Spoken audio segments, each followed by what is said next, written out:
Good morning. Welcome to Adult Forum. We're very pleased on this All Saints Day to have a return visit from the Reverend Kiki Barnes. We first heard from her a few years ago when she was guest preacher in the chapel. Uh, she knows Durham better than many of us, having been a native of here, and she started out on a path with a Bachelor in Science. Just a few years later, she felt called to the ministry, came to Duke, and collected a Master of Divinity degree. And she has remained engaged with the Divinity School. I guess among the things she does, she leads reflection groups for students. She's on the board of directors for the Baptist House of Studies, and currently the president of the National Alumni Association. But in addition to that, she has a full-time job as chaplain at Duke Regional Hospital, and um, serves there on ethics and palliative care teams. And I guess one of the most optimistic sentences I've heard in recent times, she believes that honest dialogue can save the world if only more people would believe and act accordingly. We look forward to her very appropriate message for these trying times. Welcome. Oh, well, thank you. Thank you so much for that rousing word of welcome. I certainly do appreciate it. And the chance to um, speak to you guys and just share just for a brief time um, along the topic. Say what you need to say. Love in the age or time of coronavirus. As Nelson so aptly spoke, I am a full-time chaplain at Duke Regional Hospital, not too far from the chapel, um, down from the big, what we call Big Duke, on Irwin Road. There's a small but growing community hospital at Duke Regional, that's always been a part of the Durham community for almost now. Next year will be 45 years that we have served the community, bringing communities together.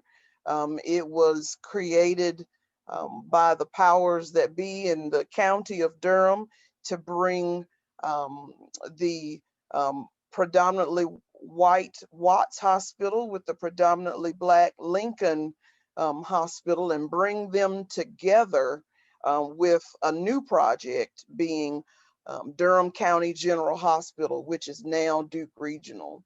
And so we've always been at the intersection um, of just all things going on, whether they be the advances in medical care, certainly, but also with the feel of, community care.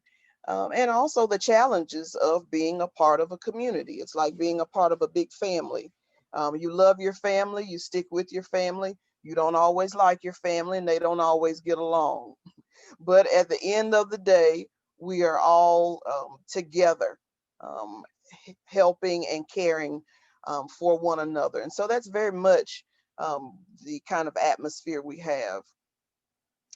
And so certainly, during this time of coronavirus, it has been a whirlwind.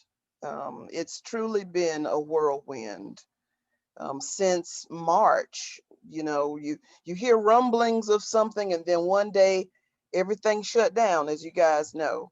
And we went from, busting at the seams. As I said, we're a small but growing hospital. We're now um, in the process of expanding our emergency department and housing all of Duke's behavioral care, the psychiatric care on our grounds. So we had already broken ground and things had been closed off for construction. And then all of a sudden, the unimaginable happens. And so we go from busting at the seams trying to fit people in places to halls being empty because there are no more visitors, and no more visitors and no more volunteers. It just it it the halls were so silent, for someone who walks them daily, not just in one department, but going from floor to floor. It was like I wanted to say hello, hello, hello, hello. Is anybody here? Like, it's unimaginable to walk through the hospital halls and no one is there. And no one is there that you're directing somewhere. No one looks lost. No one needs help, in that way. But people needed help in other ways. And so, what I call coronavirus, among other things, the things that I can say publicly about what I call coronavirus, is the great magnifier.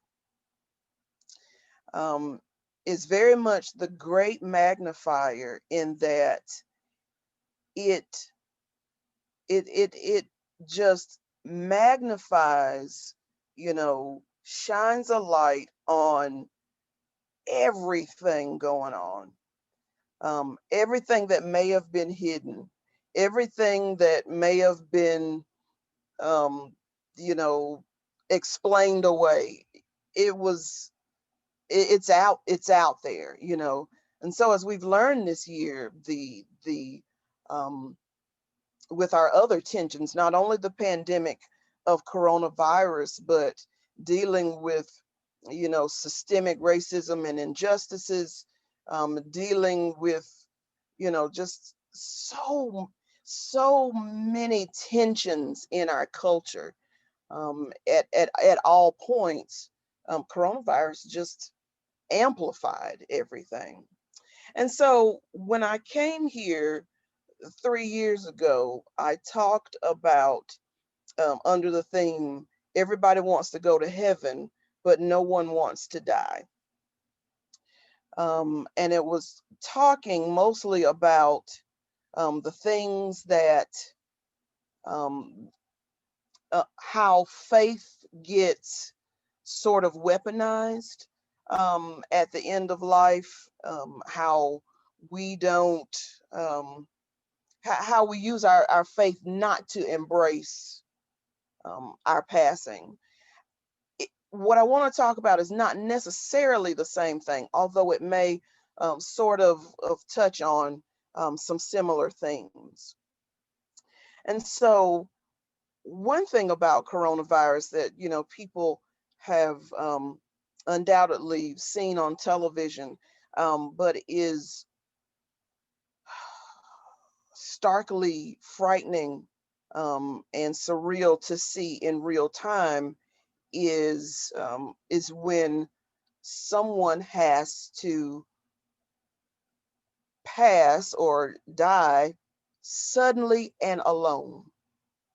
One of the most gripping parts of this past year has been, just, we're quote unquote bopping along, in January, February, we started a new year, things seem great, and all of a sudden life just gets interrupted. And this sudden stressor comes into our culture, and people are passing away. And they weren't sick and then they were, or conditions that they had beforehand, just, you know coronavirus being the great magnifier, just, takes it over the edge. And so I was asked to be witness and to be present for people's family members in their absence.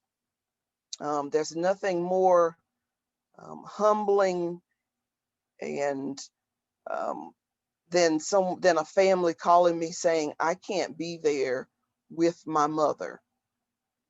I can't be there with her for when she passes. So could you be there? And for them to trust me, to be present and to bear witness of, not only God's abiding love and presence, but the family's love. you know um it, it touches me in ways that words can't even describe. And so with these, what I call swift transitions, these swift transitions have taught me so much. It really, I think, not only with people in the hospital and on the front lines, but just in the world, it teaches us, or it reminds us of what's most important, because there have been a lot of parts of our day, as workers in the hospital, a lot of things that we can't do the way we did before, but we have to do the things that are most important. Like Nelson said in the introduction, I work with palliative care. And so palliative care, sometimes that term sounds ominous, and it means, I'm walking, people think I'm walking in with a grim reaper, as the death angel saying, it's time, I'm coming for you, sorry. But I felt a little Vincent Price vibe on me. Halloween was yesterday. But, um, but really what palliative care is that people are at a crossroads in their care where it's time to make a decision. It's time to change course. It's time to say what means most to you right now. Instead of saying, well, we've got one more experimental treatment, or we've got one more thing we can do. It's really saying, you know what?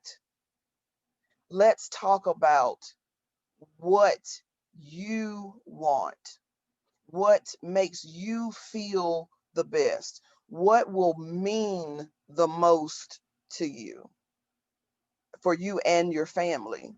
And so that's really why um, I wanted to talk about saying the things that you need to say.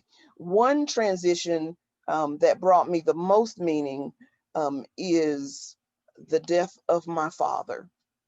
No, he did not pass away from coronavirus. He passed away a few years earlier with us at home, but it was very sudden. He was healthy, and then the unthinkable happened. He passed through a clot, and immediately was gone. And so, the shock of sudden death that we did not prepare for, um, sent us, it just sends your grief off the rails. And that's a lot like what we've been going through with the coronavirus.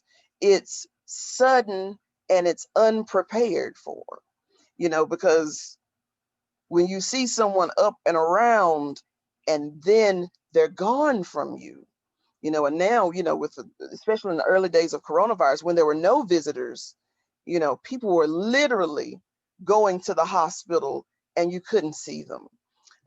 We've amended that slightly. There's one visitor that non-COVID people can have in their room during a certain window of time, and that has to be the same person during the entire stay. it changes with the end of life, then 4 people can come. But for people who have COVID, there are still no visitors. So it's still like, it's almost like they're, gone from my sight. And so his death was very profound to me, and it speaks to me even now, several years later.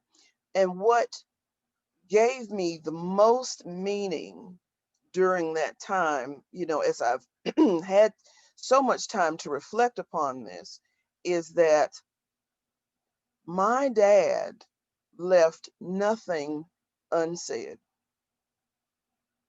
for good or for bad. He left nothing unsaid. And as we found out later on, he left nothing undone. And so, and he prepared for this when he was not sick. He said everything he needed to say well in advance of the unimaginable. And so, what I um, implore you to do, as brothers and sisters, in this beloved community, is to say what you need to say. To put a little scripture on it, would bring a chapter and verse. Proverbs 13:22 says, "A good man leaves an inheritance for his children's children."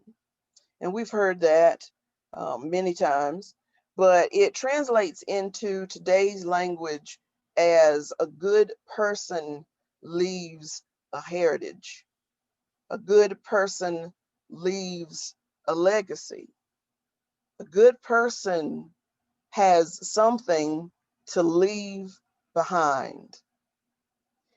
And when we think about that, we think about, um, the family heirlooms, or the good china, or the old car in the garage, or any number of things, or grandma's brooch, or those types of things. But really, as we face transition, you know, how how do we want to be remembered?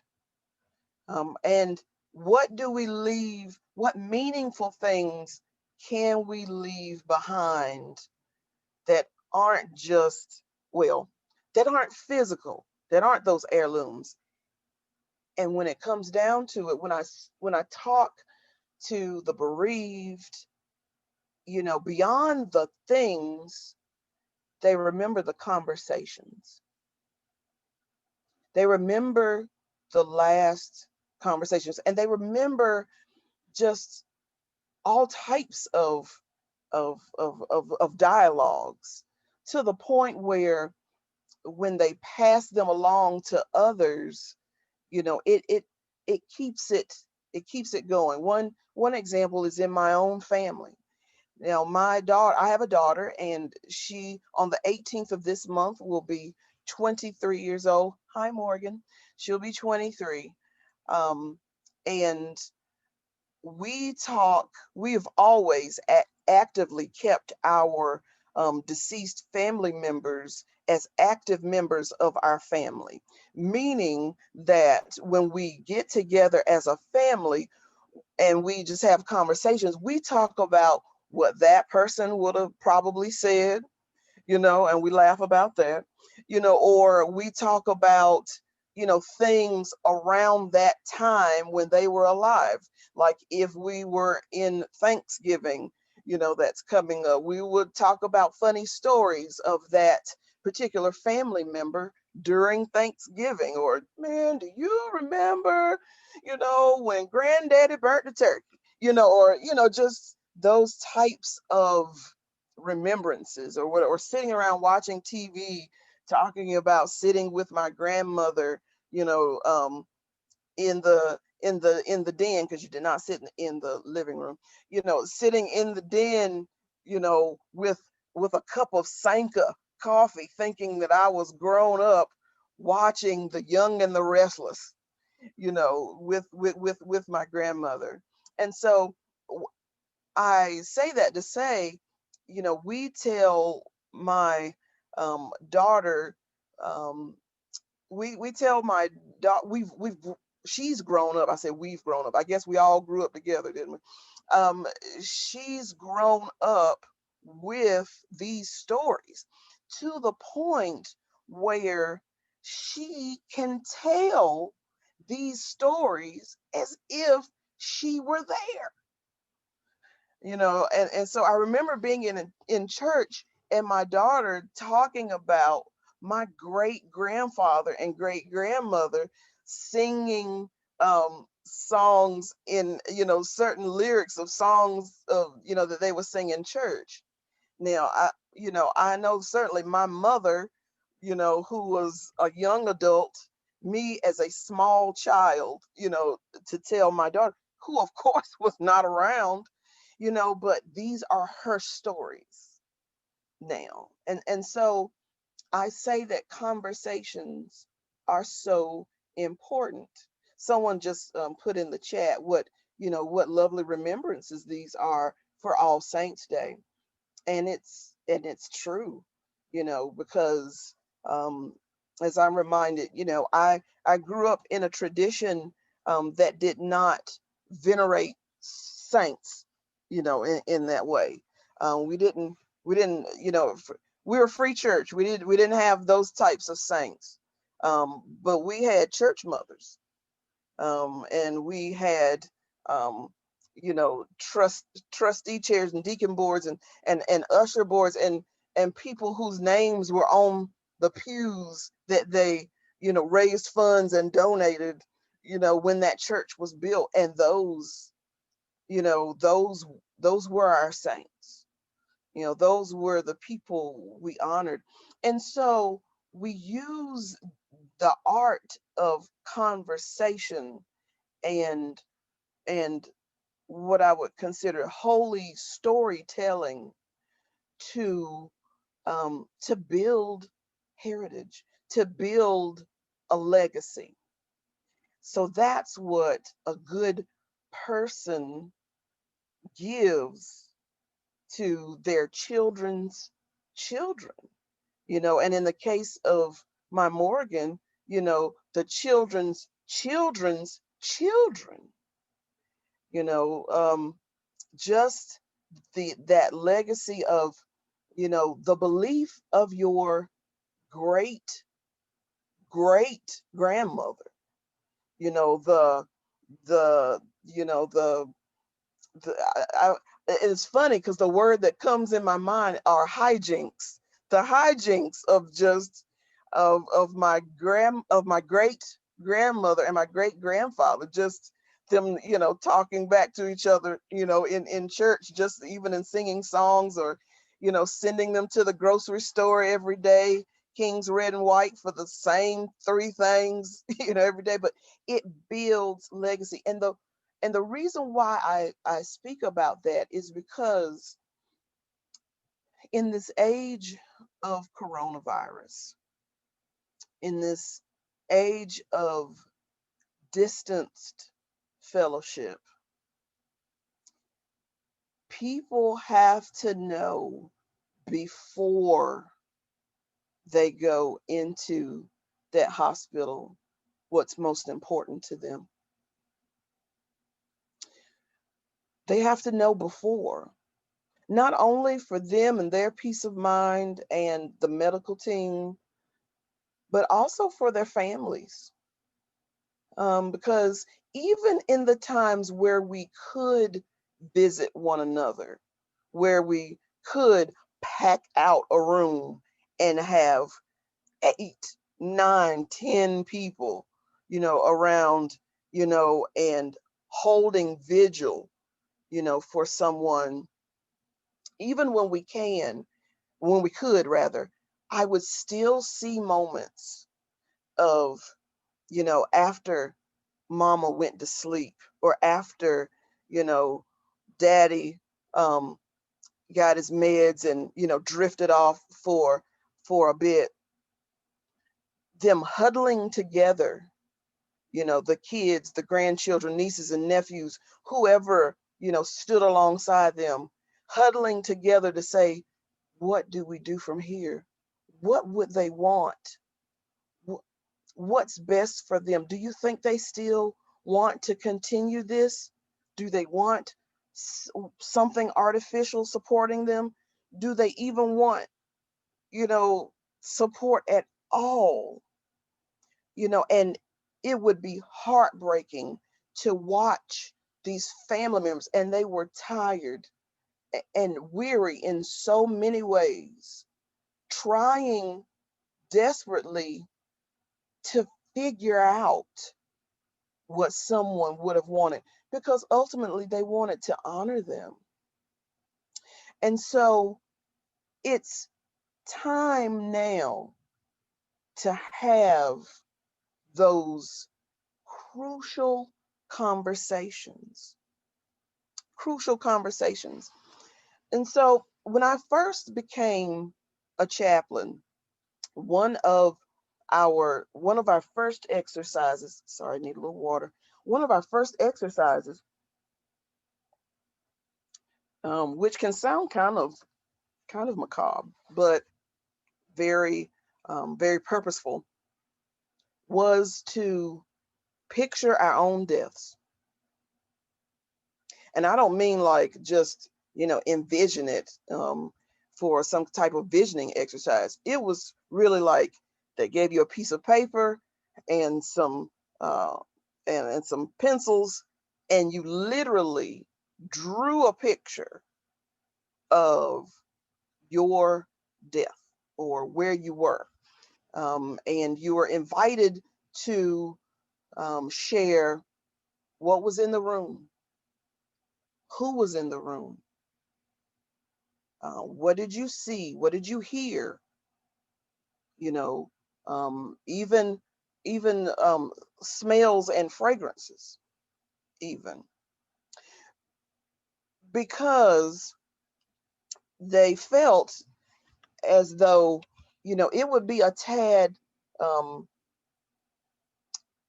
disingenuous to enter a vocation that, or entering um, work in a field that I had never visited, or let alone a field that I had cultivated, but, to literally, like, to walk in a room and to be present with someone, but yet I hadn't even broached death in my own mind or heart.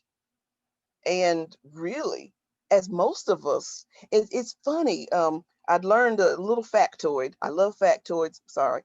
That most people, no matter background, religious history, or anything, most people consider themselves to be invincible, like immortal. Most of us are like, no, no, no. I mean, we live as though we will never face, our, our final end. It's funny, like we live this world as if we have capes on our backs and swords in our hands, as if we are the dashing, or the great hero, and it's so interesting. And so we had to do this exercise, and it was very telling, for all of us who were present. And after that, we had to say, we actually had to physically say the word death, because we will call it a million different things, to avoid saying it.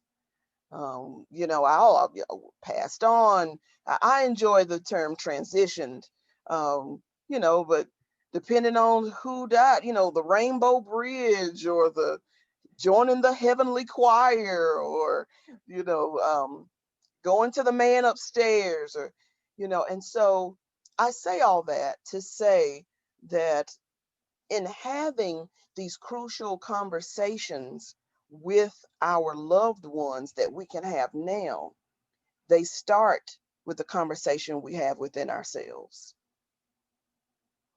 Um,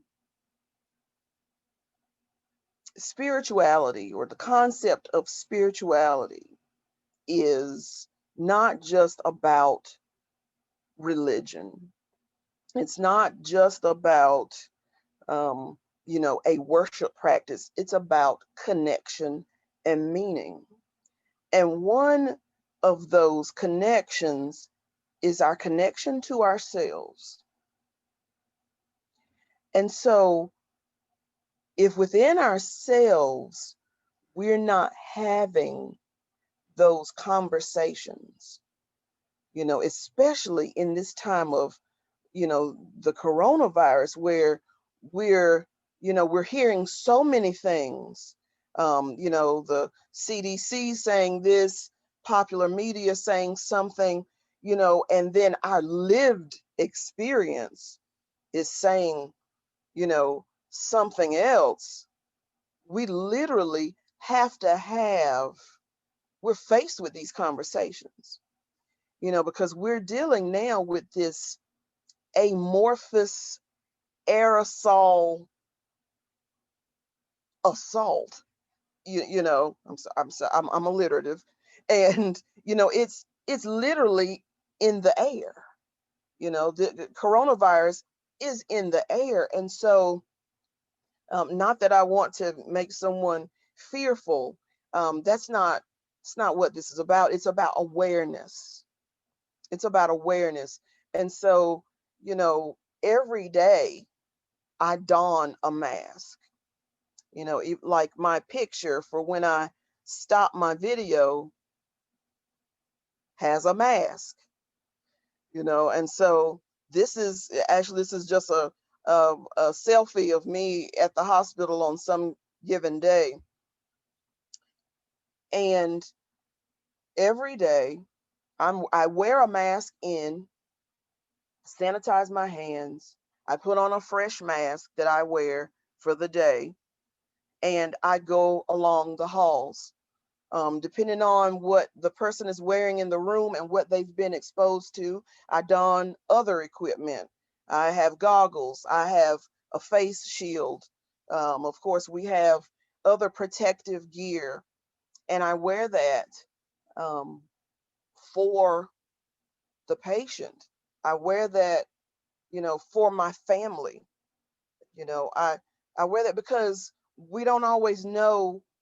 We can't always pinpoint where we've been, and where the person we've been with, where they've been, and so I'm faced with that, with those conversations within myself on a daily basis. And then after work, after I walk out, I still have my mask on until I get into my car, and I sanitize my hands, and I take my mask off, and put it in my purse. And then I go to Food Lion. Food Lion, like the year 2020, is a trigger. Is one big trigger, because then I'm in Food Lion, and of course I'm thinking about the day, as I'm walking along, the areas and the places, in the ways they, we have now been directed to walk and shop and be distanced, you know, and I see people making different decisions, as I have my mask on, and, people make different decisions. So I'm constantly having,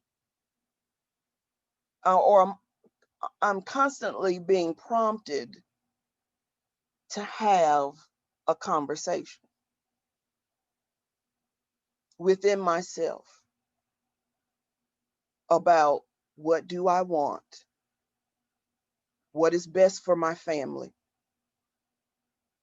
How do I care for others, regardless of whether they want to be cared for themselves? This is the heart of spirituality. This is how we begin to say what we need to say. This is how we love in the time of coronavirus. It begins with conversation.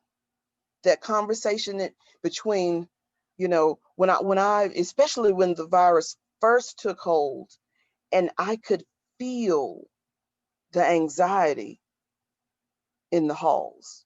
It was almost like it was coming from the walls through a staff who was like, how am I going to give this to my family? How do I still care for people well?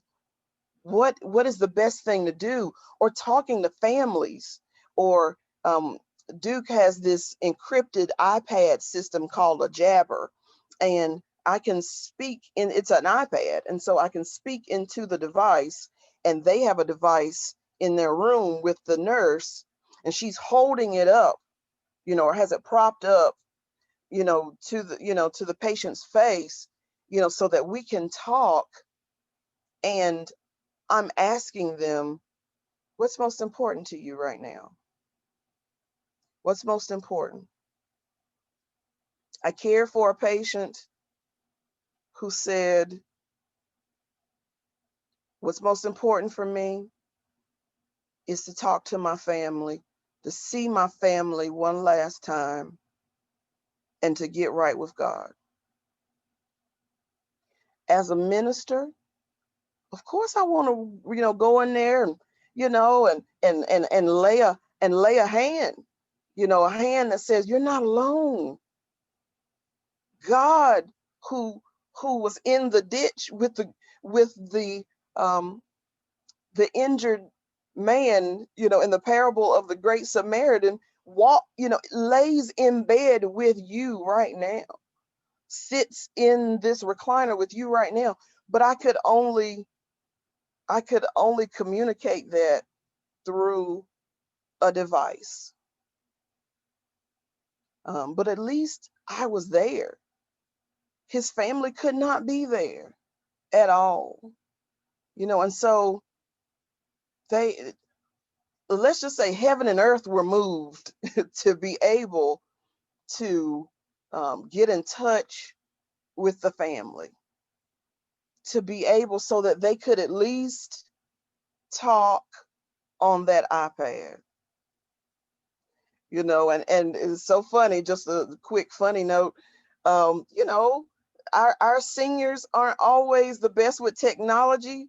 So at first, he put the iPad up to his ear like a phone, and they're like, "Granddaddy, no, put it to your face." And so those moments, conversations, literally, what meant most to this man were conversations, saying what he needed to say, saying what he needed to say, and actually, he recovered. Thankfully, he recovered. It's so meaningful. It's been so meaningful this year to see people leave out of the front door instead of the back. It's meant so much. And our babies that have been born during this time. A seminary classmate asked me to pray for his newborn.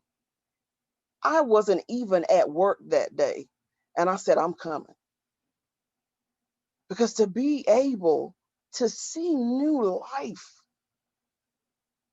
it meant everything, everything to me. And so, the art of conversation, like I said in the introduction, or not I said in the introduction, actually Nelson said in the introduction, so gracefully, that honest conversations can change our world. And that means being able to have that conversation within ourselves that says, what do I leave behind? What meaningful moments do I leave behind for my children's children? What is my legacy? Because it can happen in any way at any moment. This coronavirus, these times we're living in, it doesn't know age, it doesn't know race, it doesn't know socioeconomic factors, it doesn't know any of that. Now, of course, we know that disproportionately people are being affected by this virus in different ways, but what I'm saying is that its effects are universal, universal in scope. So for all of that invincible thinking, we have deep within us that say, I'm going to be here. I am going to be here. I'm going to ride this thing out. I'm I'm good, you know. YOLO. You live only once, that ride on the seat of our pants type of mentality, when that could be swept in an instant. It's time to have the conversation. And then when we have those conversations, between ourselves, within ourselves, and with our God, about what would be a faithful transition, because we can have a faithful transition, then that's when we need to communicate it to others, communicate it to our families well in advance. And what I do is, we call it a million different things, but one of the things that I do with palliative care, one of the tenets of palliative care, is advanced care planning. And people hear that and like, oh Lord, here comes the paperwork, or I've got to sign away my soul. No, it's not a will. it's a it's a document that says, I've had the conversation. I know what I want. I know what I want my transitions to look like. And I'm sharing it with you. And I'm trusting that the people who love me and know me and who care for me will abide by my wishes. Because there's nothing more secure or nothing more peaceful, even if the peace is down the road. There's nothing better than a family member being able to say, I did what she asked. I listened.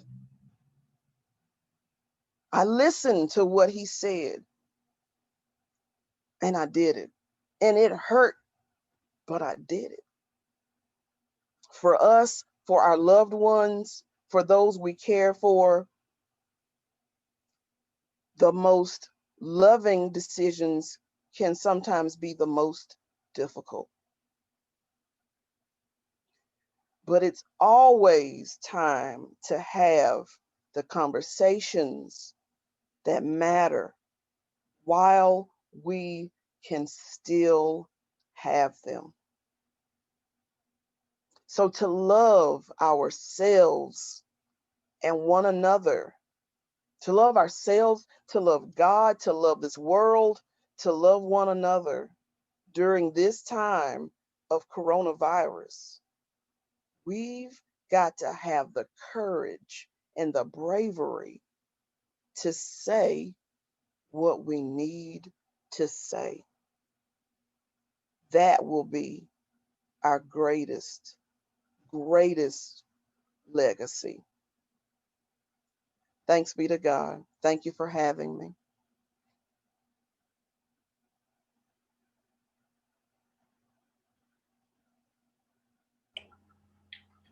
I guess a lot of 20th century management consultants and capitalists would have us feel inferior if we don't have a 5-year plan or a 10-year plan. And of course, especially for those of us with perfectionist tendencies, we've got a long list of things that we know we want to work on.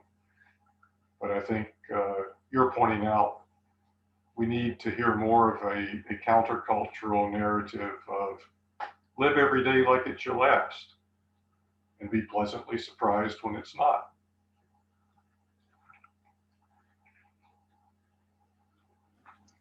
Absolutely. Absolutely. I mean, the word does say that no person knows um, that day or that hour, and we're being faced with it so much more acutely um, in this day. I mean, we thought maybe it was mostly, at first we heard it was really only going to affect the senior population. Well, I mean, it's still a viable population, and then, it's young people. It's people in between. I've had the privilege to care for, people and families who are my age. You know, I'm young. um, I'm a young middle-aged woman, and and even younger, much younger.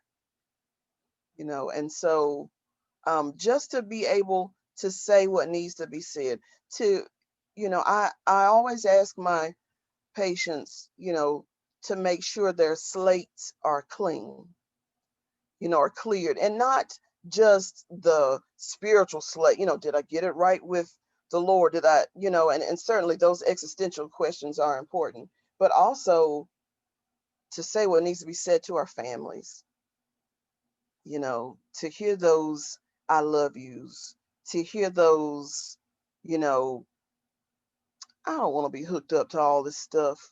You know, if that ever happens, just don't. Or I want my favorite song to be played in the hospital.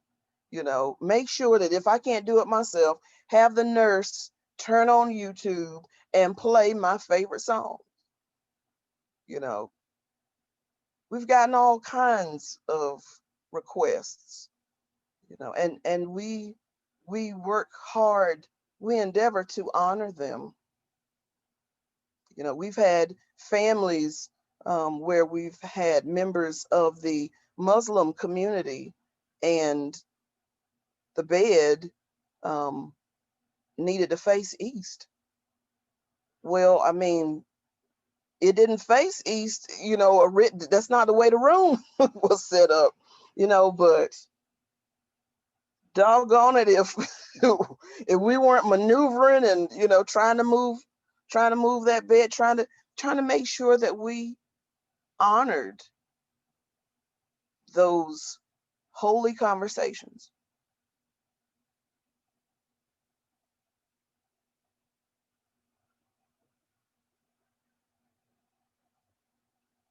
Are there any questions or thoughts or hmm.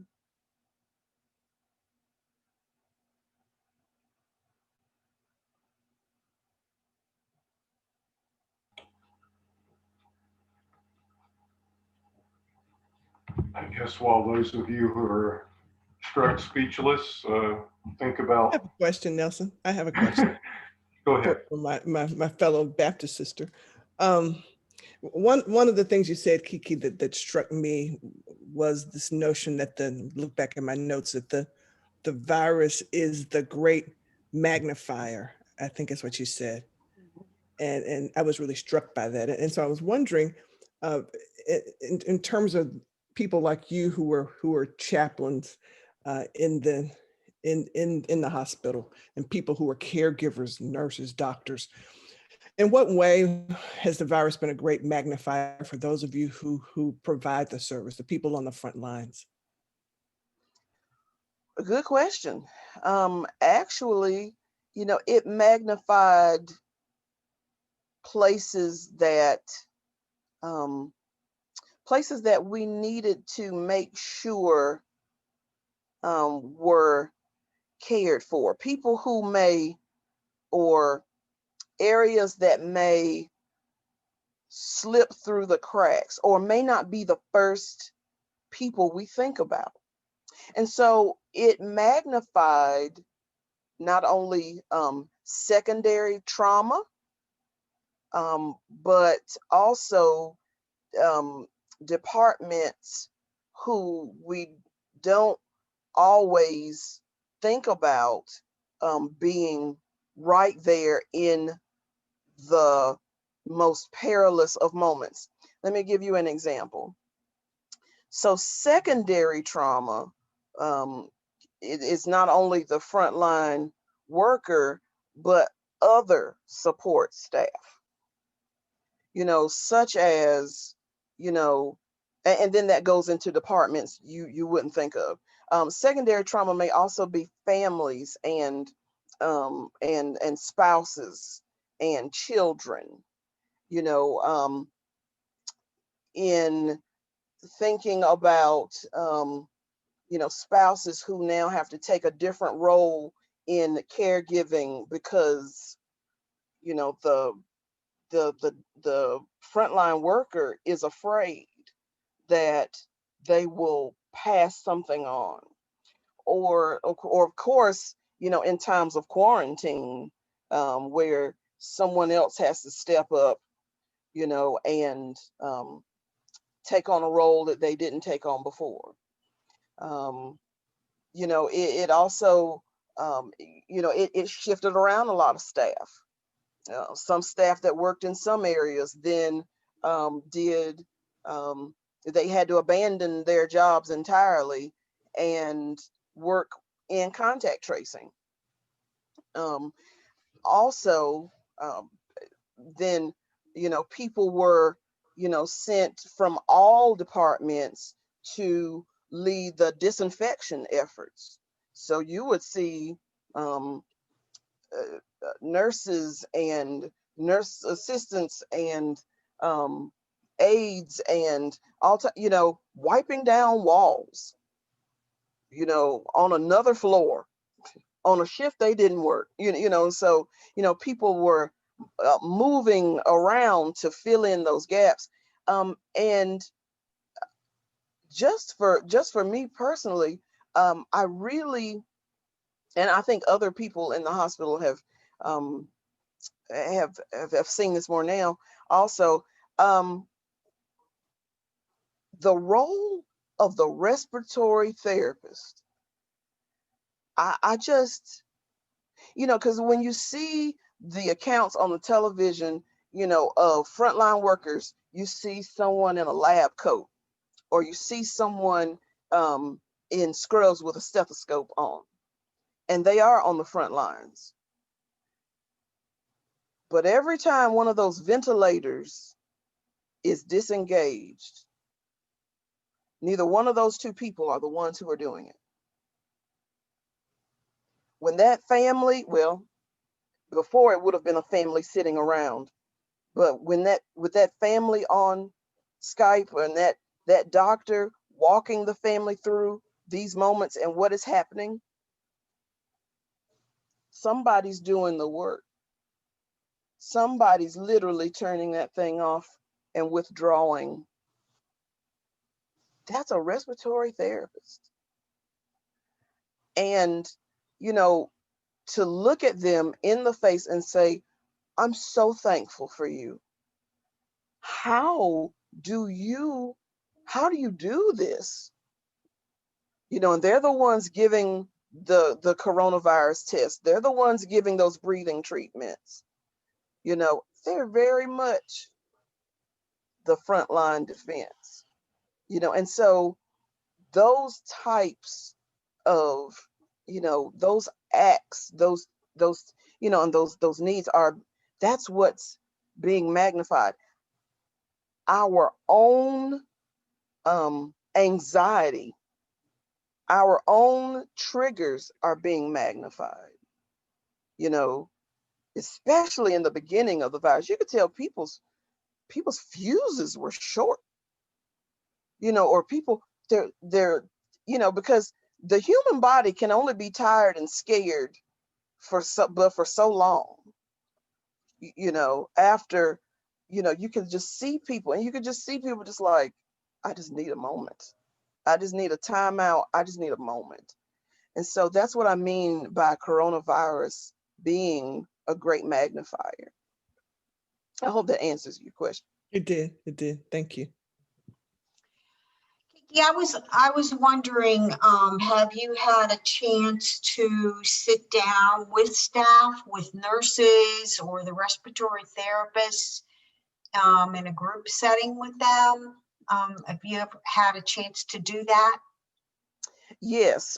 So because of the fact, like I was saying before, that our job functions have, you know, switched around, because of, for safety reasons, for my personal safety at our hospital, there are only 2 staff chaplains, and so we don't round patients' rooms the way that we used to. You know, we don't spend as much time, or, you know, we thankfully, because we're not a level 1 trauma hospital, we can play the long game, and because people are there, you know, for more than just, you know, something brief. We can pace our visits. We spend lots of time in staff care. We spend lots of time during our shifts. We even have someone to come in to do extra staff care on nights and on weekends, and, you know, and just have conversations. And also, we have these small events on different floors called Tea for the Soul. And so we'll convert their break room into like, kind of almost like a retreat space.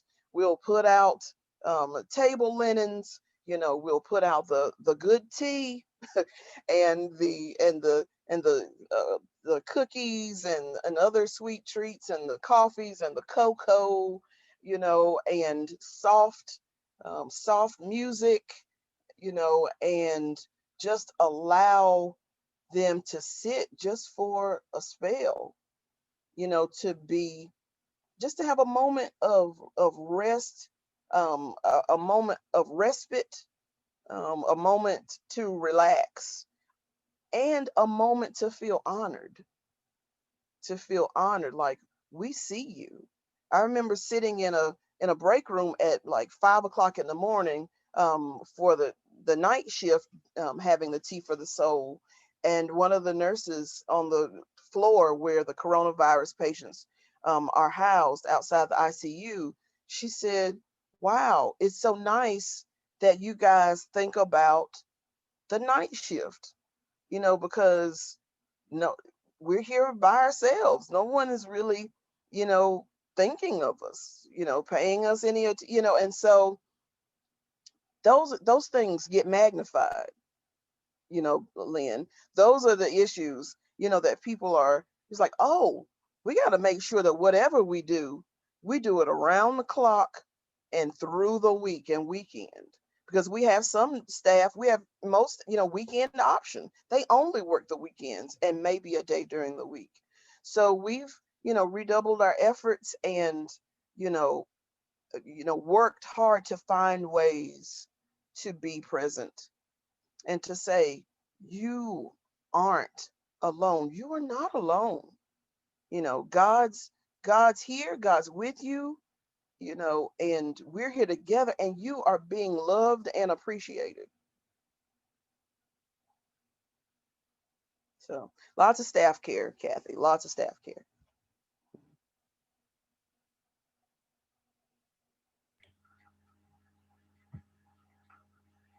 If there are no other, oh, go ahead. I have one. Reverend Barnes, I've really appreciated this talk, and it was maybe a little different than what I had anticipated, which is wonderful too, because it was a pleasant surprise and it helped me look at like you're saying, the meaning and the legacy, that we want to leave with loved ones, in the wake of our passing. I was curious. I appreciate what you shared in your honesty of going into the Food Lion and the mask, because I sort of was thinking the conversation today might be on how to have tough conversations sometimes with people in our community. We are all in this together, whether we like it or not. And I went, I'm a runner, and sometimes I get a little creative, and I had my little sign and was running near the polls yesterday, just cheering voters on for, for doing our duty, and then sort of amplifying with my particular party, saying justice, mercy, return of dignity. We're vote as if your life depends on it, because it does. Anyway, let's just say afterwards, an individual sort of came up en masse, and we had appropriate distance, but he was communicating very clearly. 99% of people recover. Da da da da da da. Does that mask help you feel better? Because it's not helping you. And of course, inside, I'm like, woo! But it just does remind me, we had a moment of connection around that. He cares and weighs for the impact of the economy on people's livelihoods and being able to provide and put food on the table. So we could agree on that. And we could agree that I, was not comfortable going inside the restaurant, but we were going to our usual places, buying the meals as consistently as we could, and tipping over beyond normal, because we want those families to be, and I could see in his eyes, at least for a moment, a connection. And so I guess this is a different angle than what you shared, but it still is. Yeah. Who are we as people, as Christians? How do we communicate and have tough conversations in this day and age? I don't know the answer, but if you have any ideas or could pray, certainly that I'd watch my tongue a little bit. Oh, no problem at all. And thank you for adding that, because those are crucial conversations in the time of coronavirus, and so what it comes down to is, in all things, because I have that inner conversation in Food Lion. It starts with me having that conversation, and I have to make sure that whatever I say or whatever I do, that I lead in love. I lead in love. And love sometimes says, don't say anything. Just go on to the other side.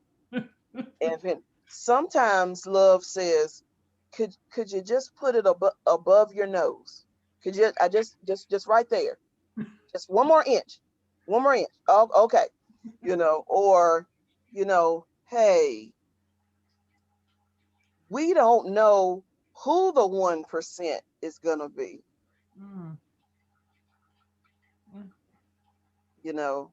And so, just ways to lead in love, because no one, regardless of where they stand on the issue, no one wants to knowingly infect somebody.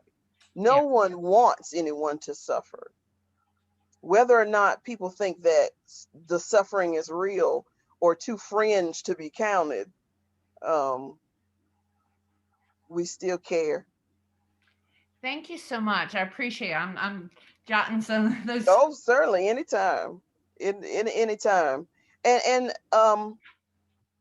Nelson, if you want to, I don't know if you send messages to the Adult Forum crew, but if you want to send my email address, in case, you have questions or want to converse or anything, certainly.